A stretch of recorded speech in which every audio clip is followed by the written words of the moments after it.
Hi everyone, this is Jennifer Timko with Stampin' on the Fly, and I'm back with another video today. Today I'm going to show you how I made a card for Freshly Made Sketches number 712, and here is the sketch I'll be using. It was created by our design team member Verena, and I love this clean and classic sketch. So I started with an old stamp set that I have from Ellen Hudson. Sometimes it's just good to bring out those loved older stamps. I had a card that I was making for my son, and his friend apparently loves moths. So that was my motivation for today. The top stamp had never been used. The bottom one, I can't tell you the last time I did it. So I rubbed those clean with my fingers just to make sure the ink would adhere. And then I inked them up with Memento Tuxedo Black. Using my Misty tool obviously makes it simple to get a clean impression by stamping it a couple of times. And now I'm going to break right into my Copic coloring.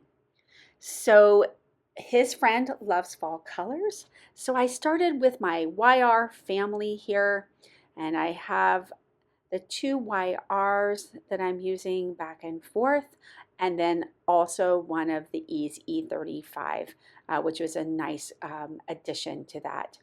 What I'm trying to do is create a highlight in the middle, and you can see that I start with my lights, I move through the darker ones, and then I come back through the lights. And this is the process that I follow all the way through this moth using the different colors that I've chosen.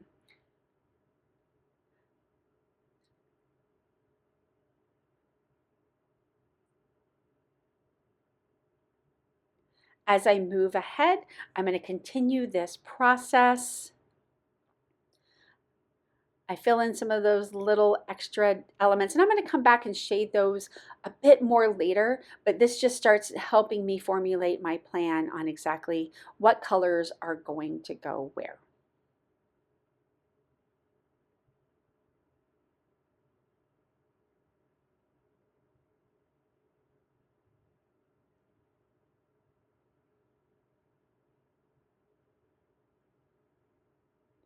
A little bit of shading here. Again, I'm going to come back later and add a bit more depth once I decide what I'm going to do with the rest of the colors. I've skipped ahead just a little bit here. You can see that I followed the same process on the smaller stripes on the bottom and filling in those little additional pieces. And now I'm going to move over to my oranges. So I pulled out my hex chart, my Copic hex chart. It's created by Sandy Allnuck, and you can order it from her. You can go get that. And I just fill it in with the Copic colors that I have. And I've stuck with my Y and YR families here. You're going to see these colors as I move along. On this first one, I do start with a Y23, and then I realized it simply isn't required, and then on the rest of them, I don't use it. So I have a Y35, a Y38, and then on my YRs, a YR68, and I think it's YR09. I have the lids there so you can see them if you want to know more about those colors. Same process. I start with the light, I move to the dark, and then I just move back to the light, trying to keep those highlight points in the middle of each section of the wing, just like I did on the brownish gold stripes there.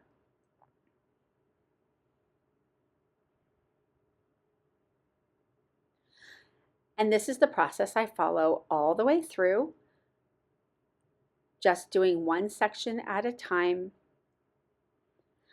Obviously, I've fast forwarded this video so that you don't have to watch it in length, but this is about 4 times video. I think my actual coloring on this card took me a total of maybe 40 minutes for perspective here, but I did come and go from the coloring.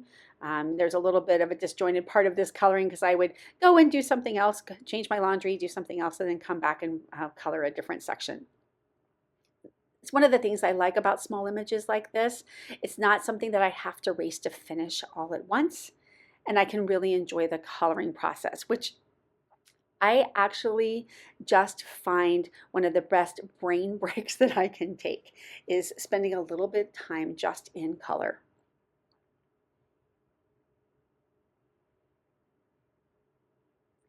And you can see I've followed this through with all of my oranges, and now I'm coming back to show you how I started adding a little bit more depth of color.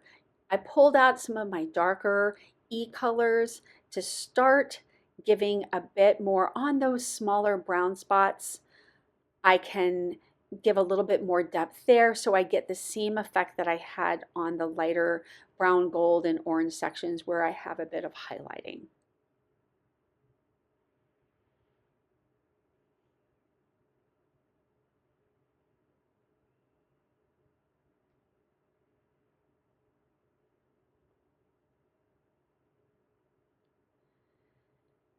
Sometimes one of the things I'll do if I'm not sure if I need to add any more depth is I'll actually come and take a picture of my coloring and look at it that way. Something about seeing it on a screen versus in real life tells me where I need to add a little bit more shading. I did do that here. I took a picture of it just for myself and realized that I needed to come back with just a little bit more of the darker browns.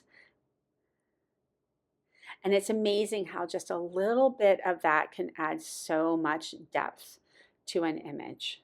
And this image really is pretty. Again, it's long retired from Ellen Hudson. I think the stamp set is Be the Change. But sometimes these old stamp sets that you love, it's just fun to pull them out in color just because.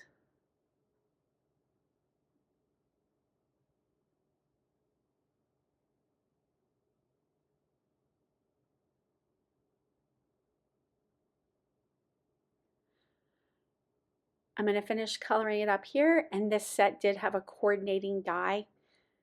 So eventually you're going to see here that I'm going to pull out the coordinating die to be able to cut it out. I had stamped the larger moth on top because I just wasn't sure exactly which one I was going to use. I figured I'd start with the smaller one, and I was happy with that. So I left it there. Obviously, I'm going to come back in another day, color this bigger moth, and I'll be sure to share that card with you when I get it finished. And there you go. Again, I cut it out with this coordinating die. Nice clean cut, love that. And I'm going to start putting together the sketch. I pulled out some old papers from Honeybee Stamps here.